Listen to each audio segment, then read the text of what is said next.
Earlier today I finished the Anthem main campaign after roughly 14 hours of play total. I focused on getting the main campaign done, and this video will give you an overview of the whole experience without any spoilers. Let's get started. Gameplay structure.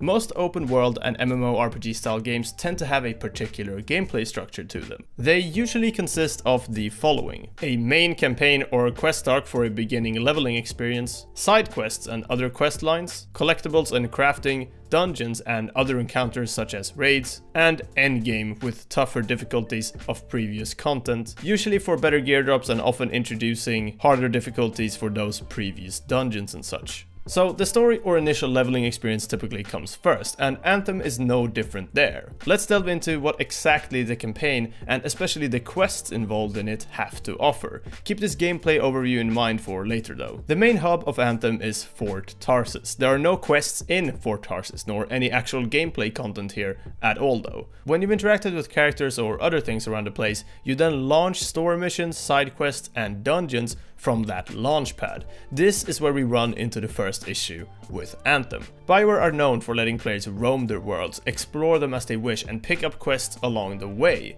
Sure, there are hubs around and there are other games, but in Anthem the process of play for a story mission is launchpad into cutscene, into loading screen, into quest gameplay, into end screen, into loading screen, into back at the hub. By doing this, you completely remove the standard open world questing experience from this game entirely, something so essential to Bioware's games. The actual process is also made so much worse from these loading screens. They last for ages and even longer if you didn't put the game on your SSD on PC, for example.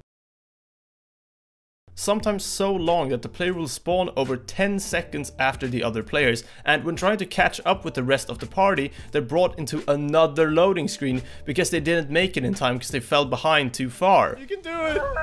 You can do it! Hurry! I'm overheated! I'm sprinting! No! There's no way you'll make it. No! I had instances of just sticking around for 5 seconds longer after a fight to resurrect a teammate, for example, and the game would put me into a loading screen because I fell too far behind the rest of the squad. I mean, what? This was clearly not tested well enough at all, and I don't know how this slipped by the dev team. It's such an important part and you notice this all the time. Everyone's complaining about this. It makes the whole game more frustrating and the gameplay feel terribly disconnected from the actual game world. It's so jarring going in and out of cutscenes and in and out of loading screens. The whole campaign suffers from this. It just doesn't feel tied together. Anyway, let's get to the real meat here. The main content of Anthem. Quests and missions. Open world sandbox and RPG games have a certain quest or mission structure to a lot of their gameplay. I'm sure most of you watching have done escort quests, tailing missions and all of those objective types in other games, and this is where Anthem just hits a new low with absolutely no innovation at all. Here's what you get in Anthem's quest gameplay.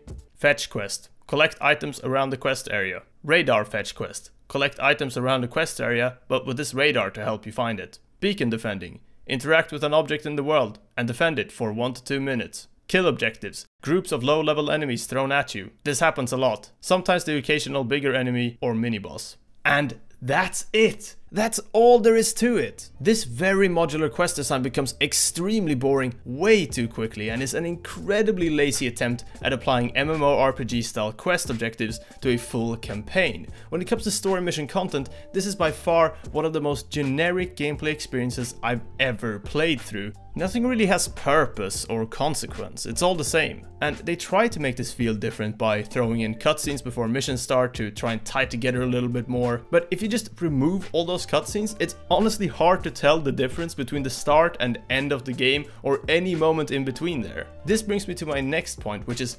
recycling and forcing gameplay. There are a few instances over the course of the campaign where you are given missions that just force you to play the other aspects of the game. The first one of these is by far the worst one, and I've already seen a lot of complaints about it, so I'm glad I'm not alone with the way I'm feeling here. You're essentially forced to stop playing the story missions and instead go into free play to fulfill objectives such as get 50 melee kills, do 3 missions, collect 15 chests, harvest 25 things. You get the idea. It's pretty generic and pretty boring, and it's clearly just in there as filler. Who designed this? Why is this in the game? All it forces you to do are all of these separate things, such as collecting stuff around the world and doing side quests. This is so lazy and uninspired. They're really pushing to stretch out the first playthrough of the campaign there, and the only reasons I can see is because either A, Bioware realized that they couldn't get the players to actually play any of these other aspects, or B, is to prevent people with the cheap 10-hour trial to actually play the game, so they buy it instead.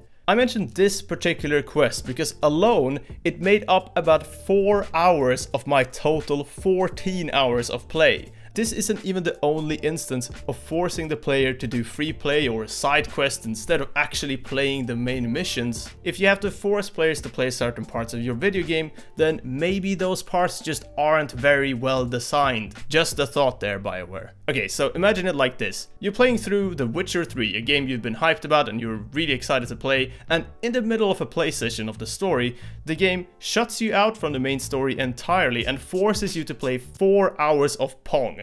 How is this in the game? Who could possibly have thought this was a good idea?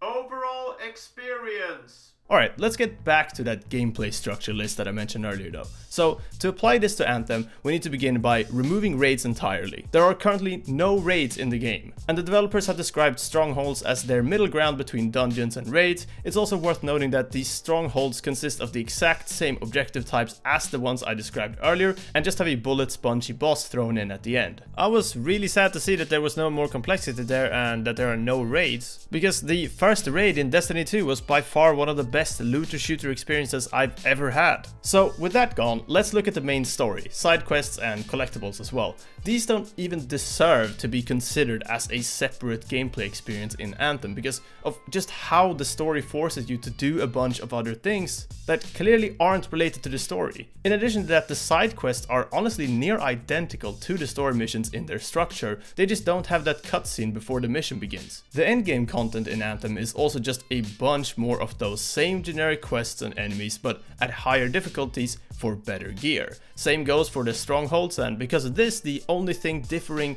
the endgame from the rest of the game is essentially the enemies' total health and how much damage they deal to you. And on top of all of those similarities, there's even another one of those fucking lists! What? So this is actually way more of an accurate way to outline Anthem's gameplay structure. Just because you label a shitty quest as something else doesn't change the fact that it's still just a shitty quest. Conclusion. The main quest and mission design of Anthem is so lazy, uninspired and generic that you're better off playing almost any other open world game in comparison. If you, however, enjoy the core gameplay and the gunplay, abilities and other character specific stuff, then sure, maybe you'll enjoy Anthem. To me, the core gameplay is weak and pretty bland. I've seen games like Destiny 2 do a way better job at gunplay, as well as Warframe offering a lot more gameplay depth to abilities and character classes, so I just really don't see anything unique that Anthem brings to the table. I've been playing Crackdown 3 recently as well, a game that's received a lot of 3 out of 5 and 2 out of 5 ratings from critics, and I genuinely had more fun with the campaign gameplay in that game compared to Anthem. But if you're interested in Anthem because you want a high quality Bioware campaign experience with the open world and RPG elements that made some of their previous titles so good, then do yourself a favor, just pick up Origin Access Basic for €5 or $5 a month and you get all previous Bioware titles. That'll be a much better use of your time than playing through the Anthem campaign.